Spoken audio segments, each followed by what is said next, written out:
प्रयास ये है कि अगले 15 दिनों में कम से कम 40 ऐसी जनसभाएं की जाएं, 40 विधानसभा को टच किया जाए, ताकि जो पहले से घोषित मेरा कार्यक्रम है वो है 20 मई से बिहार बदलाव यात्रा की शुरुआत, जिसको हम लोग सारण में जेपी के जन्मभूमि सिताब दियारा से शुरू करेंगे, इस उद्देश्य से कि किसी जमाने में जब जेपी ने बिहार में व्यवस्था परिवर्तन की लड़ाई शुरू की थी, जो उनका सपना था, उसको पूरा करने के लिए, बिहार में बदलाव के लिए, बिहार में संपूर्ण क्रांति के तौर पर व्यवस्था का परिवर्तन हो, बिहार में भी बच्चों के लिए पढ़ाई रोजगार हो, बिहार भी देश के अन्य राज्यों की तरह विकास की दौड़ में शामिल हो, इस सोच से हम लोग 20 मई को सिताब दियारा, सारण जिले के सिताब दियारा से वो यात्रा शुरू करेंगे।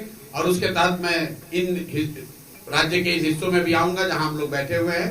अभी तो सिकंदरा में एक सभा है, उसके बाद मुझे नवादा हिसुआ जाना है। आपके जो सवाल हैं आप सवाल कर सकते हैं। बहुत बहुत धन्यवाद।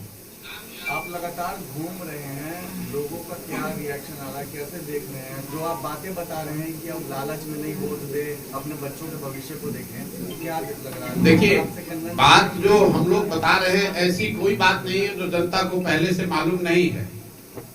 लेकिन जैसे आपको मालूम है कि अगर आप पढ़ाई करेंगे तो परीक्षा में अच्छा नंबर आएगा, ये सबको मालूम है, फिर भी बहुत कम लोग ही पढ़ाई कर पाते हैं। उसी तरीके से सबको मालूम है कि अगर आप अपने बच्चों के लिए, अपने बच्चों के पढ़ाई रोजगार के लिए वोट देंगे तो बिहार में सुधार होगा।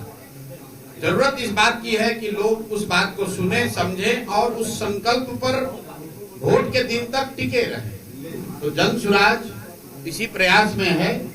और जहां तक आपने बताया लोगों का रिएक्शन क्या है, अभी तो मैं यही कहता हूं कि बिहार में 60% से ज्यादा लोग बदलाव चाहते हैं और इस बात को लेकर कन्विंस है कि बिहार में बदलाव होना चाहिए। चाहे आप किसी जाति के हैं, किसी धर्म, किसी नेता, किसी दल के हैं, बिहार में बदलाव होना चाहिए, इस पर तो करीब करीब सहमति है।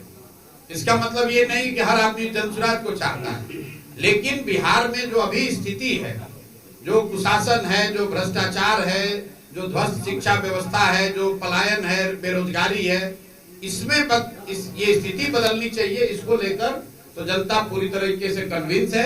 अब ये राजनीतिक दलों पर, जनसुराज जैसे दलों पर की भी ये जिम्मेवारी है कि जनता के सामने हम लोग एक मजबूत, ईमानदार, सशक्त विकल्प के तौर पर उभरे, ताकि जनता जब अक्टूबर में वोट दे तो बिहार में व्यवस्था परिवर्तन के वाहक के तौर पर जनसुराज को अपना आशीर्वाद दे।